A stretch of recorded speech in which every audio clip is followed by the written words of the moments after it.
σπουδάζουν εφαρμογές πληροφορικής και διοίκησης στην οικονομία να αποφοιτήσουν έτσι. Περίμενε λίγο. Αφού εμείς δεν έχουμε χρηματοδιοίκησης, πώς θα το Περίμενε λίγο. Μαγκάσαμε να τελειώσουν. Λοιπόν, να τελειώσουν όπως έχουν να πάρουν το πτυχίο τους, να συνεχίσει δηλαδή το ίδρυμα εδώ, αυτό είναι, δεν υπάρχει μια διευκρίνηση γι' αυτό.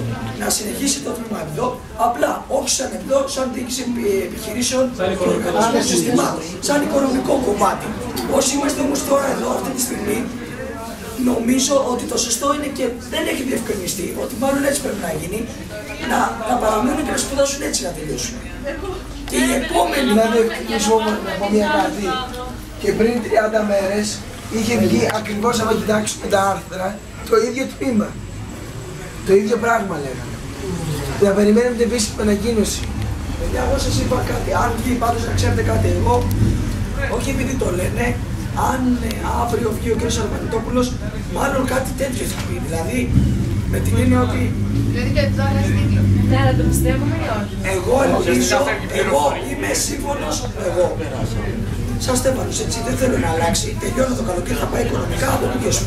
Λοιπόν, να τελειώσουν όλοι οι φοιτητές με τον τίτλο σπουδών και με τα μαθήματα που έχουμε ξεκινήσει, και αν θέλουν να παραμείνει το ΕΠΔΟ, αλλά να αλλάξει η ονομασία για τους υπόλοιπους, για τους μετά, και να γίνει οικονομικό τμήμα, πιστεύω δεν ενοχλεί κάποιον. Δεν μπορεί να αλλάξει έτσι μια ονομασία με την αλλάξει τα μαθήματα. Αυτό δεν είναι το τμήμα, τον έχει να πει μόνο λογιστική. Καταλαβαίνω ότι μάλλον όσοι είναι ήδη εδώ πέρα δεν νομίζω να μεταφερθούν, μάλλον θα τελειώσουν εδώ πέρα. Δυστυχώς το τμήμα κλείνει και επίσημα δεν αναφέρεται πουθενά. Δυστυχώς, και το λέω πραγματικά. Όσο αφορά για το άλλο τμήμα που είναι πιο μεγάλο και έχει πιο πολλούς φοιτητές, σε καμία περίπτωση δεν ξεχωρίζω κανένα φοιτητή, όσο ποιο τμήμα και να είναι. Αναφερθεί αυτό, ότι καλό θα ήταν, αν ισχύσει αυτό, είναι πολύ, πολύ καλή πρόταση του Υπουργείου, να τελειώσουμε εμείς με το αντικείμενο που έχουμε ξεκινήσει, και αν του χρόνου στο μηχανογραφικό λέει διοίκηση επιχειρήσεων, δεν ενοχλεί κανένα μας, παιδιά. Το θέμα ποιο είναι? Θα το λέει. Να μετράει το πτυχίο, ναι. Χαίρομαι πολύ, και κάποιοι που έχουν πάρει πτυχίο πριν 20 χρόνια έχουν βγει καινούρια ιδρύματα και είναι σαν να έχει αφαιρεθεί. Υπάρχει το πτυχίο τους, έχει εγκριθεί, αλλά άμα περάσουν κάποια χρόνια και έχουν ανοίξει 10-20 τεχνολογικά ιδρύματα με διαφορετικές ονομασίες, στην ουσία είναι μία ή άλλη. Ισχύει το πτυχίο απλά. Λοιπόν, μα κάνανε έτσι. Μα κάνανε έτσι. Αν όμως όσοι είμαστε τώρα μας υποχρεώνει να πάμε κατευθείαν στην διοίκηση επιχειρήσεων, παιδιά, συγγνώμη, αλλά δεν υπάρχει πρόβλημα. Στέφανε, όλα αυτά είναι για το ΕΠΔΟ, για το TPT. Δεν έχει βγει ανακοίνωση. Άρα περιμένουμε. Δεν έχει βγει κάτι. Εύχομαι να μην φύγουν οι φοιτητές από εδώ να τελειώσουν. Δυστυχώς, μπορώ να σας πω με σιγουριά, εγώ, μπορεί να μην το γράφει, αλλά μάλλον έτσι θα γίνει, το τμήμα θα μείνω όσο έχει, δηλαδή δεν θα συνεχίσει. Οι Σαχθέοι δεν θα μπουν καινούργοι και θα κλείσει. Θα κλείσει το μέλλον ή θα κλείσει το τέλος?